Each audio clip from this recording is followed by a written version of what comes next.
Support for Elwood City Limits is brought to you by Facebook, Facebook.com/Elwood City Limits, Twitter, @ECL Podcast, Tumblr, ElwoodCityLimits.tumblr.com, and Gmail. ElwoodCityLimits@gmail.com. And from listeners like you. Thank you.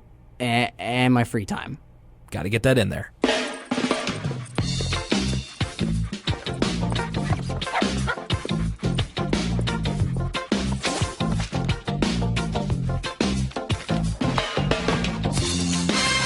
What a season! What a season, Will. That's right. It's been a long road, getting from there to here. It's been a long time. I don't remember the rest of that. I don't know it at all. So from Star Trek Enterprise, the theme to Star Trek Enterprise. It's been a long road. My time has come. I'm finally here. I got faith. Season's over. Yeah. Pack it up, boys. That's right. We have come to the end of the first season of Arthur, the PBS children's show, and that means it's the end of the first season of Elwood City Limits, the episodic Arthur podcast. Haters said we'd never make it. Well, they look foolish today, because here we are. Boy, don't they. Hello, this is Will Young, the host of Elwood City Limits, and joining me is Lucas Mancini on this humid Thursday. Oh my goodness, humid Thursday indeed. Feels like everything is sweating. Thanks a lot for joining us. That's right, it is episode 30 of the first season of Arthur, and we are celebrating the end of the first season. In fact, the longest season of them all. We're going to get into some facts near the end of the show. But before we get into facts, let's get into a couple of emails that we received this week. ElwoodCityLimits@gmail.com. The first one comes to us from Jen. She says, "Hi guys, I wrote a couple of weeks ago, but I don't know if my message went through. I just finished the 2 most recent episodes and wanted to share a few thoughts." Jen, I emailed you back. We read your email on the air. Thank you for sending it. It was a good one. First, thank you for your podcast. I'm a college student who is far away from home. I get nervous when traveling alone, so having you guys to listen to on the plane has been very helpful. Over spring break, our plane got delayed for an hour while we were already on board, so I was very thankful I had some of your episodes in the backlog. We got you covered. Hey, and be even more thankful you didn't get dragged off the plane. Topical. Depending on what's going on in the news lately. That's right on the end of being topical. That's the thing that happened in 2017. I think he won his settlement today, so it's still in the news. Oh, yeah, good for him. Good for him. I remember watching Arthur a lot as a kid. Hey, so do we. That and Between the Lions were 2 of my favorites, and probably the reason I love to read so much. You know, it's getting to the point where maybe for April Fool's 2018, we'll have to do an episode of Between the Lions. We'll have to see. A while back, you guys were talking about Muffy having a cell phone in 3rd grade. Yes, we were. I just wanted to chime in here. Currently, I'm 20 years old and a freshman in college. I was in 3rd grade, early 2000s. I'm so old. I had a cell phone in 3rd grade, and I remember that all the other moms used to give my mom flack for it. But the reason I had it was because earlier in the year, I got on the wrong school bus and was lost for 6 hours with no way of contacting my mother. I bring this up because Muffy seems pretty sheltered. I wouldn't be surprised if she had a cell phone because she too was bad at directions and being on her own.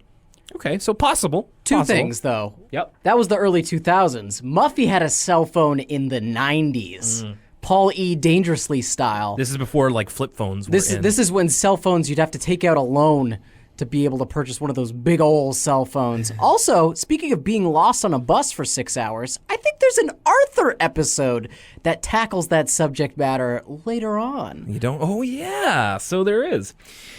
Anyway, finals are coming up, and I'm looking forward to your podcast. It would be super cool if you could read this on the air. I think we could do that.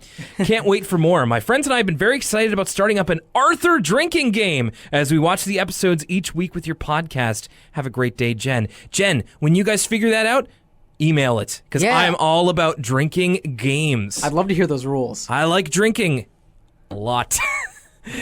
Not like every day. On special occasions. On a weekend when I have a lot of money, I will go and buy alcohol to consume. And not on my own. It's kind of sad when you're on your own. Arthur drinking game? Give me them rules. Speaking of games, we have another email from Josias.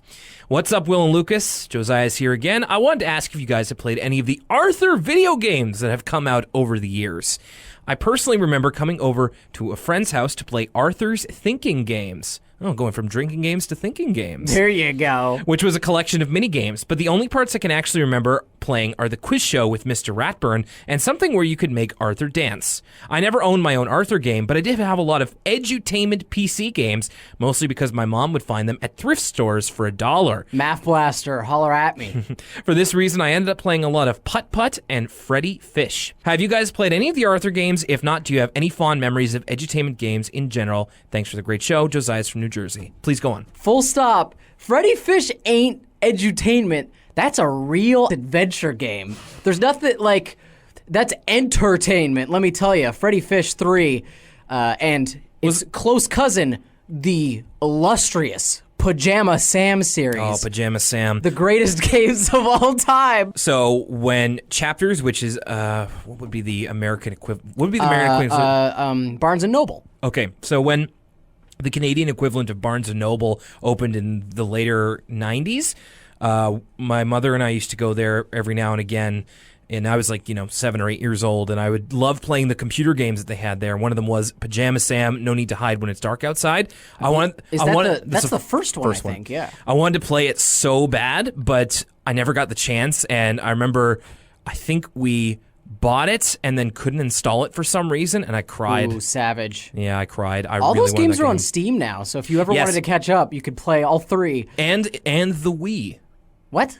Yeah, the first Pajama Sam game was on the Wii, maybe the second one. Weird. That game's like pixel art, so I wonder how those look on like a Wii. Well, nothing really looks great on the Wii. But as for edutainment, that's about as close as I got to it. Never played any of the Arthur games myself. I never played any of the Arthur games either. I don't think I even knew there was Arthur games, but I played a ton of edutainment computer games when I was a kid. That was like my favorite thing to do. From Math Blaster, there was one with a rabbit. I forget what that series was called. Oh, yeah. And there was a couple installments of that one. I always wanted to play Sonic Schoolhouse. That was something I would see at Staples all the time. Does that feature one Sonic T Hedgehog? Sonic the Hedgehog. That sounds awesome. Learn your times tables. How many chili dogs can you feed Sonic? Or Mario teaches typing. Oh, yikes. That's significantly less awesome. Mario's missing with Luigi. Luigi's got to find Mario. Instructions. And it's like Carmen Sandiego. But like all those old games, even Oregon Trail, which I didn't play as much as some people because it's a little bit before my time. I didn't play it at all. I loved edutainment games back in the day. Carmen Sandiego. I hope she has lots of spaghetti. They're bringing Carmen Sandiego back, Netflix original series. So I saw. If you want to check out more about Arthur games, I will personally recommend 2 YouTubers for you. Peanut Butter Gamer did a series, does occasional videos on Arthur edutainment games, which is how I found out about them. And Brutal Moose has done edutainment games as well, does them on the regular. They're both pretty funny. I think you'd like them. So thank you both for the emails, elwoodcitylimits@gmail.com. Let's get into the final episode of Season 1. It is starting off with Arthur's first sleepover. So it's Arthur, the Brain, and Buster on their first sleepover. Boys' night. Boys' night. They are outside in the cold open, and Brain starts it off by saying, "Little kids couldn't camp out like us." And then Buster says, "They'd be too scared." Immediately scared. The boys are already getting rowdy. That's right. So they go into what kind of scared them as little kids, even though you're still little kids, you're 8 years old, but little toddlers, I guess. So Arthur was very afraid of the dark, which is totally a natural fear. So say we all. Buster was afraid of Binky Barnes as well as the dark. And so these all have little cutaways. Arthur's is kind of imagining figures in the dark and stuff like that. Buster's it cuts away to an extreme close-up of Binky as he's presumably advancing on Buster, but instead he looks like Frankenstein's monster. He's got the classic flat-top haircut and the bolts in his neck and the kind of scarring on the face, and he just comes up to presumably Buster in the first person and says, "I'd really like a piece of that cookie, please." He's awful polite for a monster of Buster's nightmares. Well, I mean, no matter what, if you're taking food away from Buster, it's the scariest nightmare of all. And then Buster follows it up with, "Well, I'm not scared of the dark anymore." So I thought that was a good one. And finally, Brain was afraid of an old movie, and this was a chiller. He was afraid of an old movie in the Arthur universe called Navy versus the Nightworm. Seems like an MST3K film or something. It kind of does, but the way that they portray it, it's like it's a cutaway to this woman and this man cowering, and there's this giant worm that's dripping green slime and menacing them and making this weird noise, and it's a little nightmarish for a kids show. Well, it's also just kind of weird because it's like, what's that movie where the guy in the Navy uniform carries that woman off at the end? It's like a really famous... An Officer and a Gentleman? Yeah, it's like it's like An Officer and a Gentleman ended and they walked out of that factory and then that worm was chilling on the outside. Like, that's how the dude's dressed. An Officer and the Nightworm.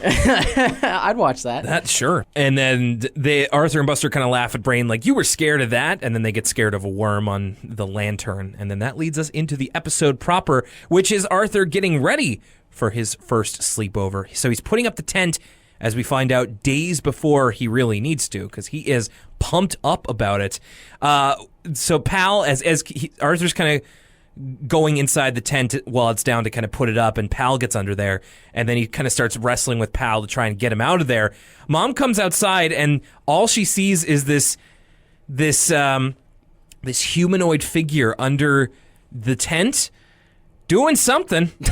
I'm not going to cast aspersions here. We know what Arthur's doing, but it certainly looks like something else is happening. I'll let you I fill in did the blanks, not kids. pick up on this whatsoever. I must have not have been paying too close of attention at this It can point. be construed as perhaps a little suggestive, but I'm going to move on from that. As they're at breakfast that day, Mom says your sleepover isn't until Saturday, so they go and have breakfast. And Dad is reading The National Observer at the table. I wonder what's up with Vampire Boy. How's Vampire Boy doing? Yeah, exactly. It seems to be that kind of rag, except localized, so more like... this is incredibly regional, but Frank Magazine. Oh my goodness! Which- What's a good?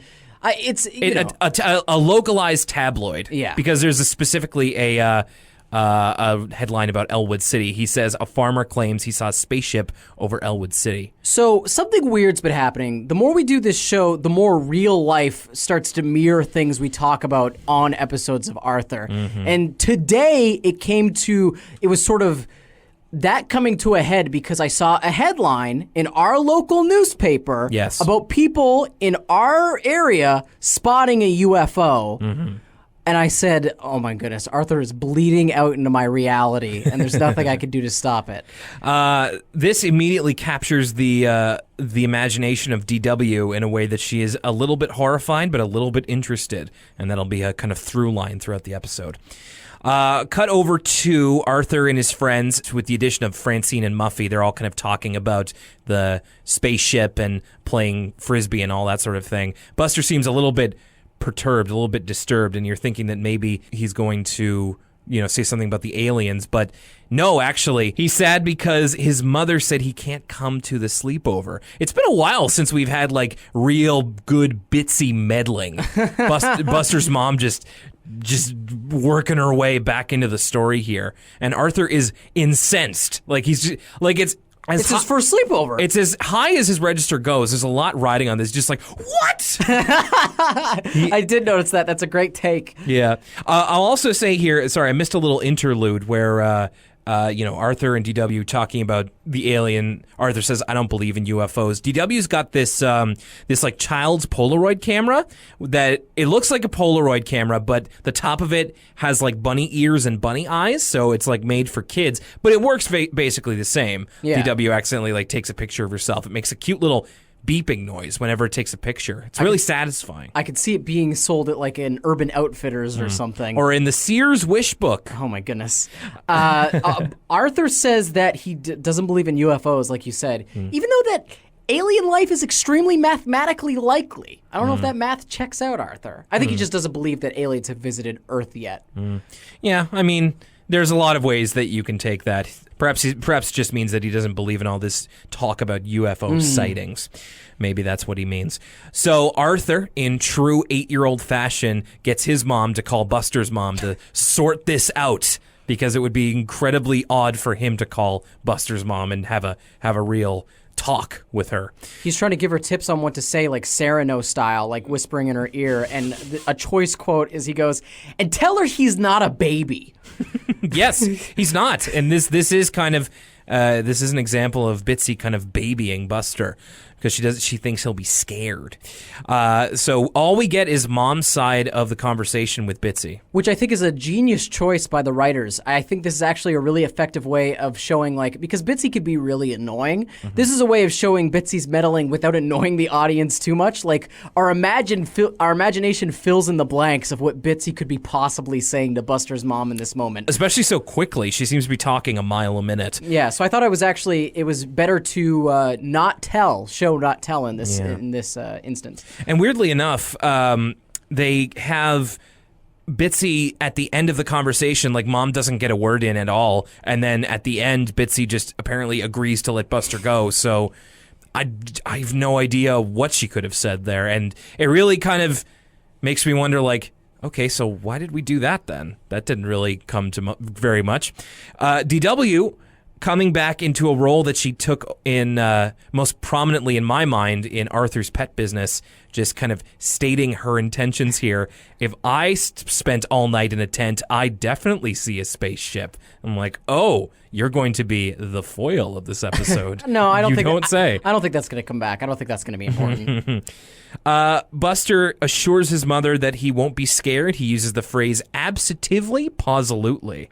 Pretty clever for kids show. That took me a while to figure out when I was younger. Po Buddy's Nerfic. That's right.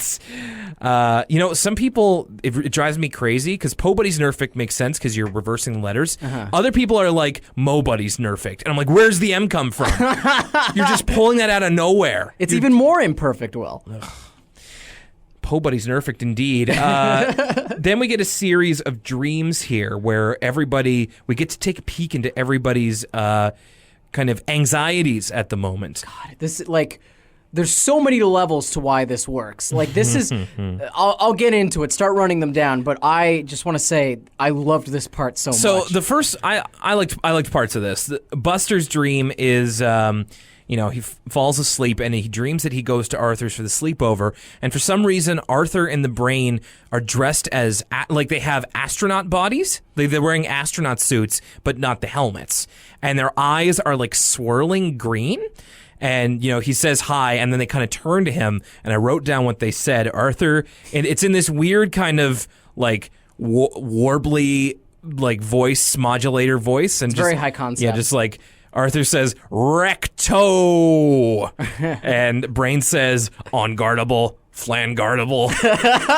And then right here, this really stood out to me because it's Buster's dream, and this gets, like, he has what I call a Tex Avery reaction to them being aliens. It's like it's Looney Tunesian in that. I wrote that down as well. It's very Looney Tunes, very the real Ghostbusters. Yes, Buster like a real Slimer reaction. Yeah, Buster's like jaw drops to the ground, then his eyes bug out along with his tongue, and then like he does he says like, you guys are aliens, and he's like shivering like Scooby-Doo. Or Shaggy. You could tell they really wanted to do, if this was a homage to Looney Tunes or something like that, they put a lot of effort into it. It's exceptionally well animated. It really stands out against the rest of the episode. Just pure frame quality wise of all the frames of animation. And it's so strangely cartoony that we're so used to seeing a more straighter style of animation. They must have really relished this couple of frames here. And then at the end of Buster's dream, they kind of have these like tractor beams in their palms, and they're just slowly pulling Buster towards them to do something nefarious. And then Buster wakes up. And when he wakes up, you expect this kind of thing to be like, this happens all the time in shows where people kind of like scream and their eyes pop up. Buster has a super realistic reaction where his eyes open, he goes, that was scary. And then his eyes close again, he goes back to sleep. That was very matter of fact. It was awesome. I thought that was really funny. Then we go to the Brain's dream, which is a pair of aliens have crash landed a flying saucer onto his lawn, and Brain is like in the dirt tinkering with it, and the aliens are kind of like measuring his head to see how big it is. And then Basically, it's just Brain having a dream that he's fixing this alien spaceship, and it's like a good dream. It's not a nightmare. Yeah, he's like happy about it. And then finally, Arthur's is very simple in comparison. Arthur's is just the dream is he and Brain and Buster are outside camping, and then DW runs out and says, Arthur, Mom and Dad say you have to let me sleep over with you, and then he wakes up screaming. Yeah, that's when I realized the genius of having Buster kind of no sell his dream is having Arthur have this super big overreaction to the idea of DW encroaching on his plans. Yeah, it works really well. After all the dreams, Arthur is again setting up the tent because it's presumably Saturday. I loved this because Arthur is bringing stuff. He's trying to bring the TV out to the yard, and Pal holds the door open for him. Oh, I didn't even notice Pal that. pushes the door open and lets him through because Arthur can't do it himself. I was too busy obsessing over the fact that dog. Kids and their outdoor TVs, man. This is the second time in this show kids have brought up I want to have an outdoor TV. I want to be outside and watch television at the same time. I gotta say, I really applaud Arthur's ingenuity here because that's absolutely the first thing you would want. Is it? Yeah. If you could, I mean, come on. Especially if it's in your backyard. I'm not much for camping. You've camped with your dad, right? Oh, yeah. Right. So I'm more of a glamping type of person. Sure. And I would love a TV if I could bring it. I was thinking, you get the extra long extension cord out there. Maybe we're talking okay, some N64 out there. That's some the Smash Brothers Under the Stars. See, that's the one instance where I think that's okay. If they're just trying to watch reruns of Three's Company, it's what's the point? But if you have perhaps a Super Nintendo and a copy of NHL 94, that is a good way to spend a boys' night. That's right. I mean, there's a couple of logistical things, if there's any dew on the grass whatsoever, that TV is real dangerous. But, he's an 8-year-old. I applaud him for thinking, he got the extra long extension cord, so he's good to go. Except he gets shot down by no fun dad over here who says, wouldn't you guys rather look up at the stars and trade cool stories? And my immediate answer is no. Arthur was born in the 90s. No kid wants to look up at the stars and trade cool stories when they could have a TV. Come on! I'm with Arthur's dad. There's an important lesson to be learned here. They're in the 90s, right? They could see a lot more stars than we can with all the smog. I'm just joshing. I mean, Dad's really in the right place here. It's all about bonding as friends. But when you're a kid, come on. Of course you need a TV. What else facilitates your friendship? DW is spying on Arthur and Dad from the tree with Arthur's bionic bunny binoculars. And DW actually gets an unintentional Invasion of the Body Snatchers reference in here. She's how do we know he's our real dad and not an alien who took over his body? And you're half expecting Dad to be DW. DW Donald gets Sutherland face. DW gets a lot of the kind of Buster hypotheses in this episode. She's allowed to kind of be a bit more conspiracy theorist with it. And Dad kind of is trying to call her in to clean up her room. And she's like, but Dad, spaceships. Yeah, Dad, I'm looking for UFOs. That was it. So it's the night of the sleepover. And the first thing that, Brain says, the great outdoors, the first thing Buster says is, wouldn't the TV fit out here? So they were expecting this, and they're going to have to really work on the fly to rework their plans. Man, I thought we were going to have a Blades of Steel tournament. Oh, yeah, that would be awesome. I dibs on New York. Oh, that's fine. I got Montreal all day. Oh, let's do it. I have Blades of Steel on the Wii. I have Blades of Steel on the Nintendo Entertainment System. Nice. Classic. Me and my little sister. Not the NES Classic, the actual NES. Yeah, the actual NES, which, that's one of those games I was disappointed wasn't on the NES Classic. Me too. I really wanted it. Man, Blades of Steel. Hockey should adopt the Blades of Steel rule of only the loser of the fight goes to the penalty box. Yeah. There should also be a Gradius knockoff after the at halftime. Yeah. Man, that game is so good. Blades. It's so simple. When you turn it on and the voice is like, Blades of Steel. Blades of Steel. With the pass. With the pass. I forgot about the pass. He's like, what the pass? Face off. It's the same guy who did the voice acting for Altered Beast. Rise from your grave. B-17 bomber. Run. Coward. Scares me now. So scary. Arthur's just like, no, my dad says we shouldn't bring the TV out here because we have the stars and stuff. And I'm like, yeah, and stuff. So DW immediately tries to assert herself into the sleepover, and Arthur immediately shuts her down. And we get into a bit of a because war, which is as juvenile as it gets. It's very Abbott and Costello. It's almost got a Who's on First vibe. No, it doesn't. Who's on First requires like actual joke planning. That's true. This is just one-upping. This is just a mutually assured destruction of words. This is just because... You know, what it is DW asks, why can't I stay with you guys? Arthur says, because. DW says, because why? Arthur says, because, and it goes on like that. And I did like eventually, you know, DW's like, you know, she even screams, it's like, she's like, because why? And Arthur's like, because, like even he knows he's running out of steam. Brain tries to help by saying she'd be scared of the dark. And they even like Brain even looks at his watch like, who do you think's gonna win? And then mom calls the DW, and this is where we get, but Mom, spaceships. She says, if Earth gets conquered, don't blame me. Yeah, that was great. So Arthur and his friends are having a little bit of trouble getting adjusted to the tent. I noted here that so when they're kind of standing up and trying to get their sleeping bags in, it looks very cramped. But then like they realize they can just open the tent and put their feet out there. And then after we see them sitting in it, it looks like the tent is like twice as big. Yeah, I mean, that's animation perspective for you. Yeah. I noticed that too. I've been in this scenario though. When I was on base camp in high school, my dad swore he had a 4-person tent. It was a 2-person tent. At best. So we had a similar issue of like 4 high school sized dudes trying to squeeze into this 2-person tent. God. So I felt for the boys here with them trying to stick their feet out of the bottom. That's the smell of it, my God. They get surprised like they're playing Go Fish, and they notice that the zipper of the tent is slowly becoming undone, and Buster says, whatever it is, it has flippers.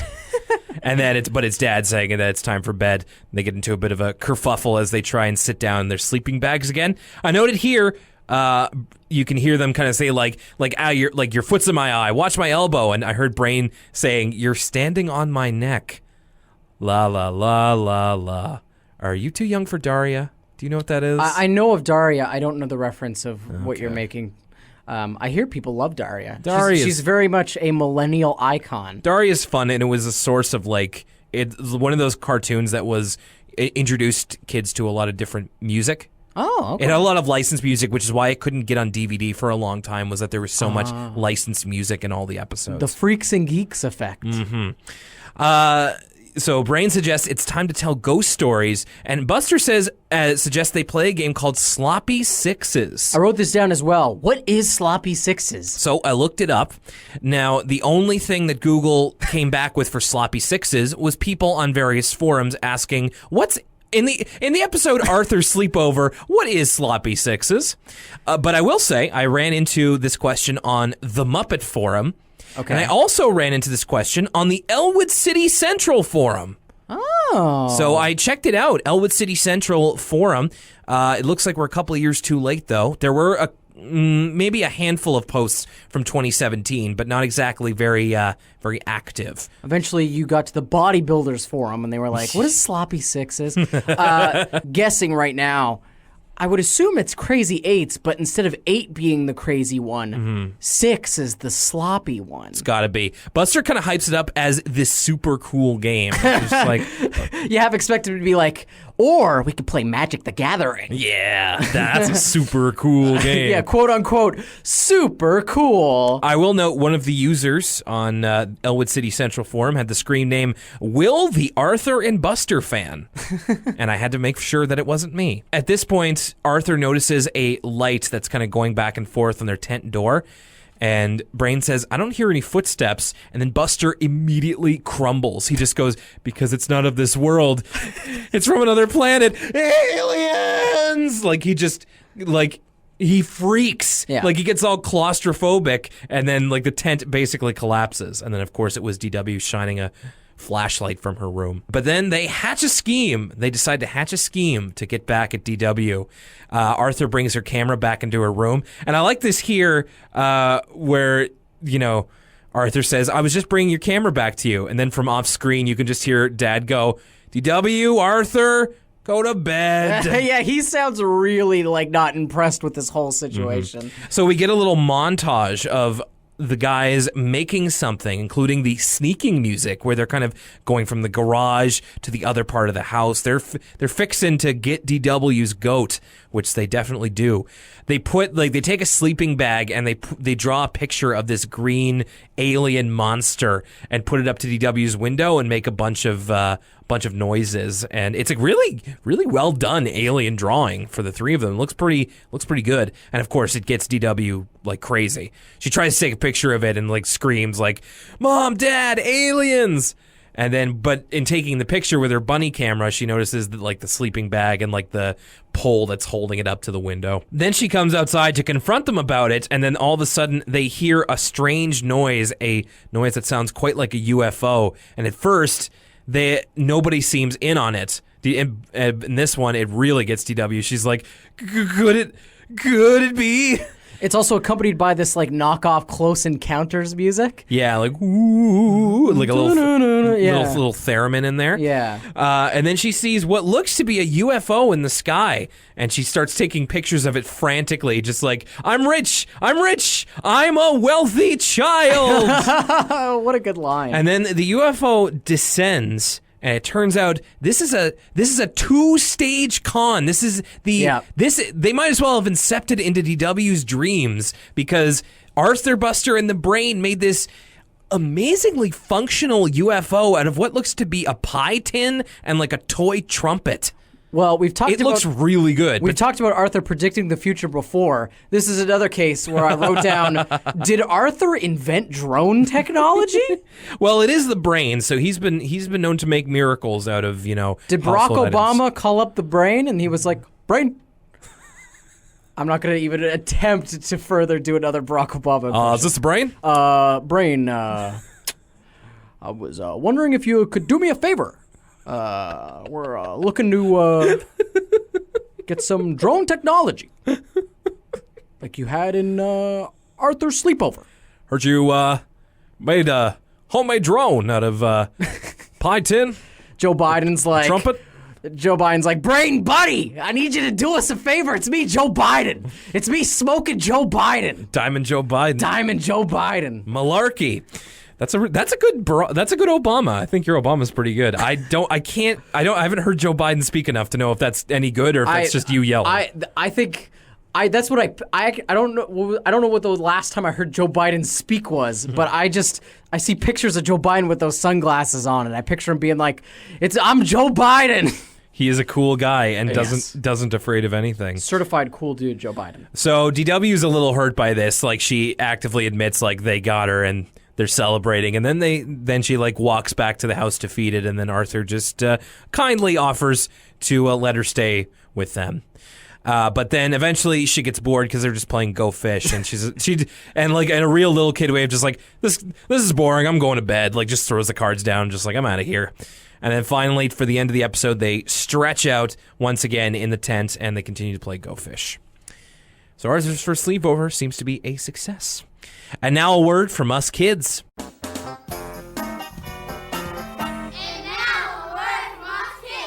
So this one was also about a sleepover. It was about a second grade sleepover at a local Boston area school. I never had a school sleepover, ever. I think I did, but I'm not sure if I participated in it. It may have happened for a lower grade when I was higher, but I think this is a pretty cool idea. To me, it seems crazy. Like, it seems nuts. Like, the idea of, like, sleeping at your school. I don't know. That just seems buck wild to me. It seems like something that maybe you wouldn't be able to get away with anymore. I don't know. Or you'd have more trouble with. I'm not entirely certain. Anyway, I like the idea. The only thing I'm not crazy about is that, you know, they're talking about the second grade sleepover. They got tents out. They got their like fuzzy slippers on. One of the kids has like this huge stuffed bear that I really want. But the only drawback seems to be when they're sleeping in like what looks to be either a classroom or the gym. They're sleeping on those hard linoleum floors. That's gonna mess up your hip. That's gonna be bad. Oh, it's good for your character. Now I said that it was a local Boston area school. Later on in the segment, they have like some of the parents who are there reading Arthur stories. And notably, Arthur Goes to Camp, they seem to be reading from. And you see a group of them, and you can hear the voice of the woman reading. And they're reading one of Arthur's letters home, and she says, I think I can remember how to get home. Love, Arthur. And I love that delivery. It seemed pretty cool, like second grade sleepover. Well, and Not too also bad. this let me know that the Arthur's First Sleepover is actually an Arthur book as well. I hadn't realized because That's they're right. reading from that later on. That's right. Which is weird. It's kind of weird to see the episode and then see how the original Mark Brown story kind of betrays the episode right afterwards. And Yeah. there's like already little differences you could spot just from those 2 pages we hear read. In the book, it doesn't seem to be immoral. Like, it seems like they scare DW and then just like And party all night. Like, Yeah. they don't sleep. get lit. And now to the second half of the episode, it's Arthur's New Year's Eve. So this is all about Arthur's struggle to stay awake on New Year's because he's been convinced for years that he's missing out on something. So he says 3 years ago I tried. So this would have been when he was 5 years old. DW would have been 1, but he fell asleep at 8 o'clock and missed it.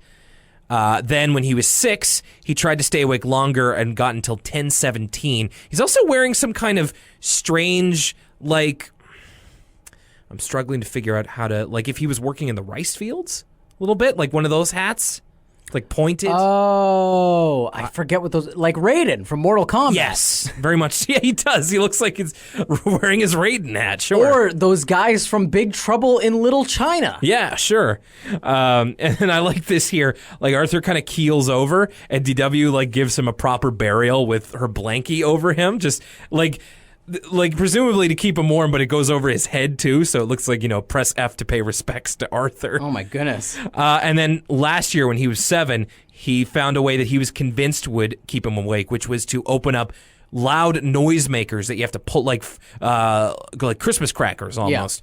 And they seem to work at first, but then he just loses the strength and he keels over and like slams his head on the wood floor. Yeah, face first. He takes a face first bump. Yeah, it's nuts. It looked like it really hurt. So Arthur's decided that he's not going to stay up at all. I felt that there was another we had Corbin Garcia, who made us a meme this week of can't get your bike stolen if you don't know how to ride a bike. Yeah, I wrote this down too. I felt like there was one of those in here of like, but I couldn't get the words to it. I couldn't get the wording to it. Oh, I let me look for it because I came to the exact same conclusion and I wrote it down. Give me a second. Keep talking. Sure. So yeah, Arthur is not keen on staying up anymore, as we'll find out in the episode. I got it. Yes. You can't fall asleep before New Year's if you don't stay up at all. That's all right. That's funny that our brains went to the exact same spot. Yeah, it is. Also, while he's giving us this intro, he's putting up a calendar that's like the next year's calendar. Yes, yep. And it's got those 3D eye pictures. Mm-hmm. Never been able to get those to work for me. Me neither. Right, like the guys in Mallrats. Just I can't get it to work. Yeah, me neither. And they're having Arthur and Pal are having quite a bit of trouble. So to start off the episode, Arthur's trying to make his bed, but once again, Pal gets in on his work, and Pal jumps right on the bed, and he just starts kind of messing around with him. And I thought that was kind of fun. Mom is letting Arthur and DW know that she and Dad are going to be going out for New Year's, which is cool, hot date. And she's letting Arthur know that he has her permission to stay up until New Year's, which didn't seem to be a problem the last 3 years, but whatever. Now that he officially has permission, but he says, no, it's okay, I don't want to. DW's like, he must be sick. I volunteer to stay up for him. She really wants to stay up for New Year's, and this got pretty meta right here for the end of season 1. Like we're tearing down everything. I know you said you've been watching TNG lately. Yes. And this was very TNG. Because she says that you can, basically you'll be able to stay up when you're older. And DW, essentially, her line is, "It's like I never get any older. What if I'm trapped in some kind of time warp and I'll never get any older? Is that my fault?" And it's like, ooh, that's kind of looking at the seams of everything here, because it's true. She'll never be Arthur's age. As she even says, "I'll never be Arthur's age. He's always going to be 3 years older than me," which I thought was funny. So yeah, Arthur doesn't really seem to have a like an agenda to this or anything. He's not like trying to beat the system by saying he won't stay up. He even says on his way out the door, as he's putting on his winter jacket, and DW's trying to like get the truth out of him, like he holds at the door and he just says, "I'm too mature to care anymore," which I loved. And I'm sure His delivery was spot on. I feel like I used that line when I was 8 years old, like after Arthur did, like, "I'm too mature to care anymore." I thought that was really funny. I will say here, this goes for the whole episode. Once again, great animation all throughout. I felt it was really expressive, and I thought that the movement of it was really fluid. I really thought that this was they were maybe using up the rest of the animation budget, and it clearly went into this episode. It's a very consistent pair. So then we begin the theme that Arthur finds out from his friends different ways in which the new year commences. So the first one is that Prunell is walking by his house as he's playing, like he's kind of throwing snowballs with Pal. And, he says, "I'm not staying up till New Year's." And Prunell is like, "You'll miss the green flash." So her idea of what happens at New Year's, and apparently this is backed up with like her actually doing it, so she's either lying or this actually happened, is that on New Year's, everybody gathers in this one spot and there's a big flash of green light to signify the new year. So is this like, is this made up for the show, or is this like a common piece of folklore? Because I remember hearing about this as a kid, but I'm pretty sure it's just from this Arthur episode. You know what? I looked up sloppy sixes, but I didn't look up the green flash. I can't believe it. We're gonna have to outsource that one. I don't know. It seems too weird to just be made up. Yeah, cloth. because she never explains what the green flash is. It's just that there is one, and people know that that's the new year. There's a great transition right after she tells Arthur this, where we get to see an actual green flash as it teleports Arthur to the next location, essentially. And of course, if there's no green flash, then it stays the same year for a whole nother year. And she says, "See ya, Happy New Year." Maybe. Very ominous. And then then the next couple of minutes is Arthur going from friend to friend, and the friend refuting the previous one and putting forth their own theory on what happens on New Year's. The next one is Francine, and this is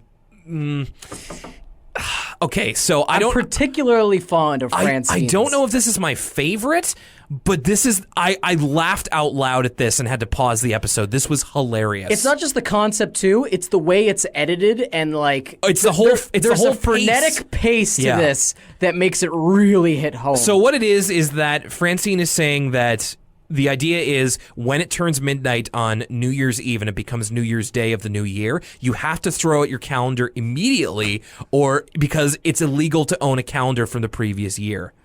And there's also, you forgot the biggest part is the way this law is enforced is that there is a New Year's task force. That's right. I was getting to that because the way Francine illustrates this in her whatever sequence is that her whole family is around the table literally watching the clock as it goes to midnight, and it goes to midnight as they count down, and they all get up, and you just see Oliver go, do it now, and they're all like passing, like Francine throws the calendar, Catherine slams it into the trash, and then Mrs. Frensky hucks the trash can at Oliver, and he runs out to the front, to the front curb, and in unison, everybody in the block slams down their garbage can and dusts their hands off. It's like they're defusing a bomb or something. It's hilarious. And you're right, because she says you have to make sure to do it or else the New Year's police will get you. And we get a little aside here where Arthur says, I hope Grandma Thora knows about the New Year's police. And it's Arthur's imagination that Grandma Thora doesn't know. And Grandma Thora gets booked by the New Year's police, brought in for illegal calendar activity. It's crazy. It's pretty awesome. Crazy. So the next one we get is Binky. Now, the reason I wasn't too fast to say which one was my favorite because this would be the other contender. Binky starts us off. I was immediately interested in what Binky had to say because he goes, listen, Arthur, I've seen the deal go down. And immediately I was like, I trust Binky more than anybody else at this point. He is a year older, so he would know what he's talking about. And at first I did think Binky's was actually the true reality because it shows him in front of the TV and his parents are asleep. And I go, okay, this is way less fantastic. And he's eating chips or whatever.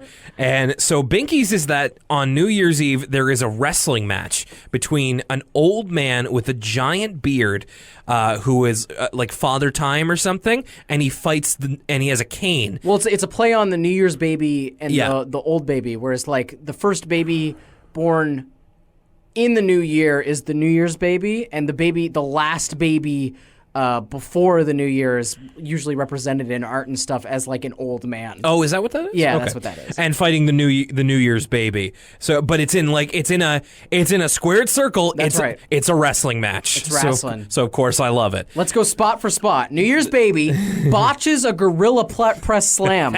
Like, because the New Year's baby didn't have the strength to hold it up. And so he botches the gorilla press slam, which allows the old man to escape and capitalize. That's right, because Binky says... It's a no DQ match. Binky says even though the old man is weak, he fights dirty. So what we've got here... Which Binky's very fond of because it's awesome because the old man fights dirty. What we've got here is the New Year's baby is clearly Sting with the gorilla press, and the dirty old man is Ric Flair.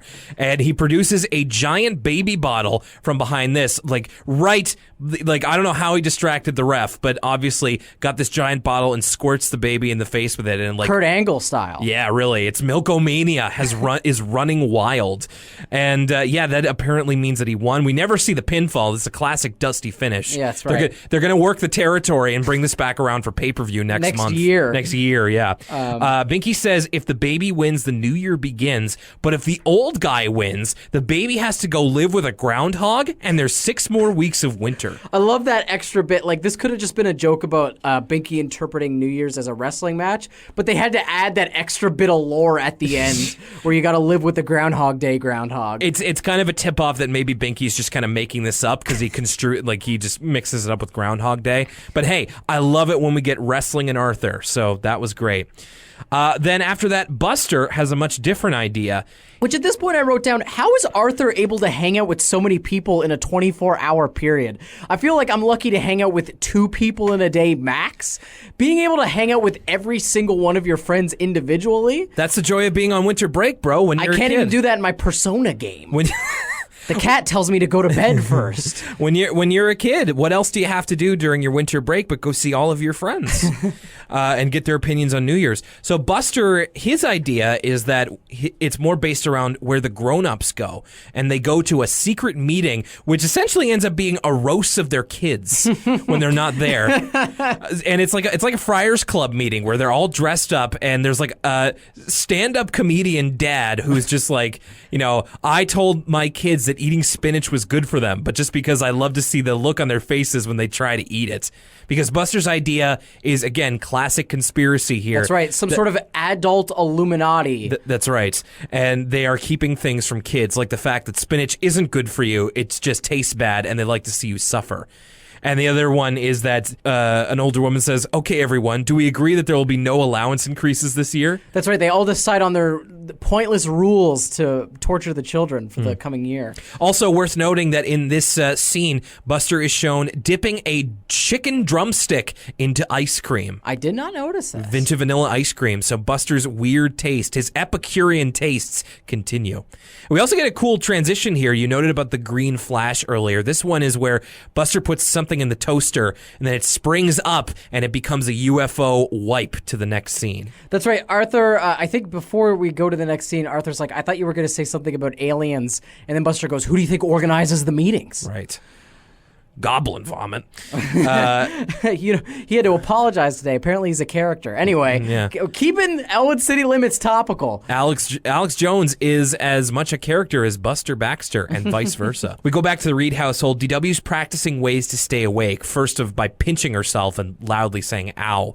And then Arthur kind of comes in and sees her, and then she unveils her other secret weapon. Another great animation touch. She's kind of looking upside down. She's laying down on her bed with her back on her bed when Arthur comes in. So when we cut to DW's view, the camera's upside down, which is a really just great small touch. That's right. And her other secret weapon is that she puts an ice cube down her back to make her kind of go nuts, and that'll help to keep her awake, like dancing a jig, basically. And this is where Arthur, after hearing all of the theories, decides that he wants to stay up until New Year's. Is this where DW comes up with her iced tea tagline? Is when she puts the ice cube down her back? Is that when she says, "Boy, that's brisk"? Or Yeah, is that later? she does say, "Boy, that's brisk." Boy, that's brisk. Lipton brisk iced tea. Yeah. So then it gets to the night where Mom and Dad are getting ready to go, and DW's begging Mom to stay up late. And then there's this cute moment with Mom and Dad where they're dressed in these awesome looking jackets, by the way, very fashionable, and Dad just kind of grabs Mom. They do a little slow dance number. I thought that was really cute. So Grandma Thora is coming over to babysit them. Arthur again saying that now he is determined to stay up until New Year's. And the great one here is, like, Arthur and Grandma Thora are talking on the couch, and DW is kind of curled up with a book, and she says, "Did anyone notice that I'm on my best behavior?" She's hoping to suck up in order to stay up as late as she can. DW comes up with actually a couple of ingenious ideas on how to stay up, or how to trick Grandma Thora and Arthur into letting her stay up. That's right. She first takes an alarm clock in her hand as she's being tucked in, and she's like, "I will not fall asleep." But of course, that doesn't exactly work out. Arthur and Grandma Thora are playing Go Fish. Lots of Go Fish in this episode. The owners of Go Fish must have had stock in Arthur. Like, one-on-one Go Fish doesn't seem that fun to me. No. Well, I think that's all I've played it, and I mean, it works fine. But you know what? I'll be honest with you. I think it might be over a decade since the last time I played Go Fish. Easily. It used to be Go Fish and Crazy Eights and maybe a game of War here and there. I'm more an Uno man these days. I have a game of Uno, and I haven't played it. Oh my god! I mean, I've played Uno, but recently. Let me tell you, Will, Uno is savage. You think Magic the Gathering is violent? You'll never know the sorrow of sitting next to someone who just keeps stacking up those pick-up 4 cards. Yeah, it's the Mario Party 2 of card games. Oh, everybody Uno, everybody play. DW comes down to say that she's thirsty. And Arthur and Grandma Thora are also having a thumb war. Saying like, "Oh, she's thirsty," but that's of course to get more ice, so that she can drop it down her back and stay awake. I wrote down some point she says, I think this is earlier, she says, "Who needs you? I got plenty of ice," which would make a great future lyric. Like Percocets. Molly Percocets. Who needs you? I got plenty of ice. Yeah. Yeah. Yeah. That's good. Arthur meme alert here, as they are practicing, doing their practice run for New Year's. The shot of Arthur with the kazoo and the noisemaker, I've definitely seen that before in an Arthur meme or two. Then DW says that she had a bad dream that polar bears were chasing her around the North Pole. Definitely use this one to try and stay up earlier, did I? Oh, yeah? Stay up later, did I? Yeah, I totally aped it from Arthur. You faked the bad dream? Yep. Well, I guess while we're talking about strategies to stay up earlier, I only ever tried to do this with Christmas. Stay up later. I only tried to do this with Christmas because I had in my head I was going to catch Santa. So one year, so I wanted to catch Santa. I wanted to stay up. So I put all my wooden blocks under my pillow to make it purposefully uncomfortable. Didn't work. I fell asleep on the wooden blocks. And then another year, my theory was I was going to wake up early so I could open my presents at 4 a.m. Okay. So I drank as much water as possible because I heard that's what the First Nations did to prepare for a battle the next day. Whoa, so I drank like eight glasses of water. I puked. I drank so much liquid, I puked. Jeez. Well, A for effort, I guess. So DW immediately kind of springs up as like, now that I'm up, might as well stay up to New Year's. And it seems to be maybe at this point like 45 minutes, half an hour away. Arthur's feeling a little tired, so Grandma Thora says, "You just close your eyes and I'll wake you up if you fall asleep." And of course, that's the trap. Arthur falls asleep and he's past being woken up. Grandma Thora and DW stay up until the clock hits midnight. DW's a little disappointed. She was expecting more. Just like, that was it? What a chip. I'm going to bed. But then Arthur wakes up after it goes off, and he's just like, oh no, I missed it. And then DW just plays it up just like, Arthur, I stayed up till New Year's and you didn't. It was great. Big explosions, giant mules jumping off cliffs into the ocean. And Ryan Seacrest was there. Yeah, I guess so. Giant mules jumping off of cliffs. That's kind of strange. And Arthur is pretty dejected that he missed it once again.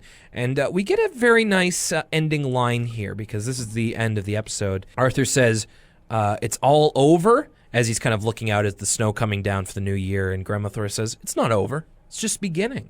And Arthur is still pretty sad. He's like, but I missed it all. I tried to stay up and I missed it. And then Grandma's final line is, as long as you remember the terrific things you did last year, you didn't miss a thing. That's what New Year's is really about. That's kind of cool. Like for something like New Year's where it seems like a little bit arbitrary to us as adults, like sometimes it can be kind of like a night of drinking, of partying, or maybe it doesn't even mean that much. That's a really cool way to think of New Year's if you don't put a lot of importance into it. And we get as the episode ends, we get a nice little piano melody over an overlay of a season montage. That's right. This it makes sense. I never realized this was the season 1 finale, but now that I have that context, this little moment makes a lot of sense. It really puts like a stamp on the season that was Arthur of, oh, here's all the fun Arthur and his buddies had throughout the year. Yeah, some of his greatest hits. I also wrote down this music sounds almost exactly like the Wii Sports menu music. Like if you go back and listen to them side by side, it is uncanny. So then Arthur, as we hear in voiceover, he promises next year he's going to stay up and see everything that his friends said that that happened on New Year's. And there you go. That's it. That's season 1 of Arthur. In the books. Let's roll it back. Arthur's first sleepover. What'd you think? I really liked Arthur's first sleepover. I think it was one of the most solid, just like kind of fun Arthur episodes. There's no serious moments in it, and it's not really trying to teach a serious lesson, but it's got a great ABC like plot. It moves, like I never felt like it dragged, and it has like a lot of laughs in it as well. And it's just fun to see the characters have a boys' night. We've never really seen Arthur, Brain, and Buster just kind of hanging out before, especially for a whole episode. So I thought it was really fun. I appreciated the mix-up and dynamic. I agree. I don't think I was into it as much as you, but it's a fun little episode. It definitely didn't do anything wrong. It just kind of didn't resonate for me as much as other fun episodes have. But it was pretty good. Like there were a couple of good laughs. There was the visual, the imagery as we talked about was great in places, and it feels like they really got to cut loose a little bit and go a little bit off the beaten path. So I appreciate it's just a nice little fun one, not so serious as some of the other ones that I've liked in the past can be.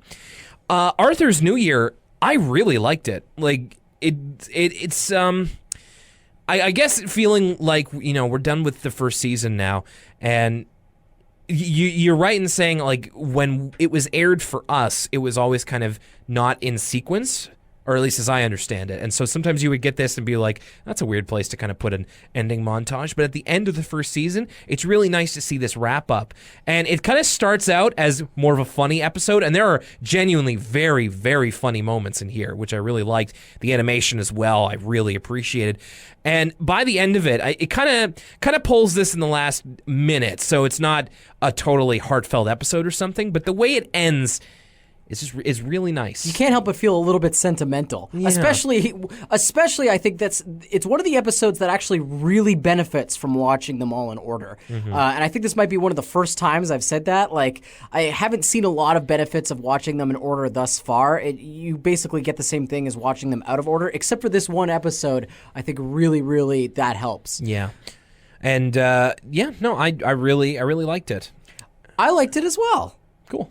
It's I also think I've criticized ensemble episodes before. Yeah. I get the urge that the writers want to have every character have their little moment and their little joke, because that's fun to do because the characters are so different. Yeah. But I thought this episode did it in the best way possible, where Arthur's sort of our grounded audience surrogate. We have a character to be invested in Arthur, and so he gets to bounce off and react to everybody's idea of New Year's. And I'm like, okay, so that's the right way to do an ensemble episode instead of not really having a main character for the episode.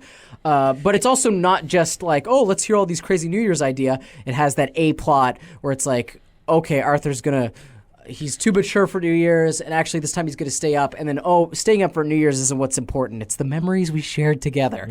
And so it has that sentimental bow it wraps up. So I liked it as well. You're right. It plays to all of the secondary characters' strengths, and everybody kind of gets a little moment here.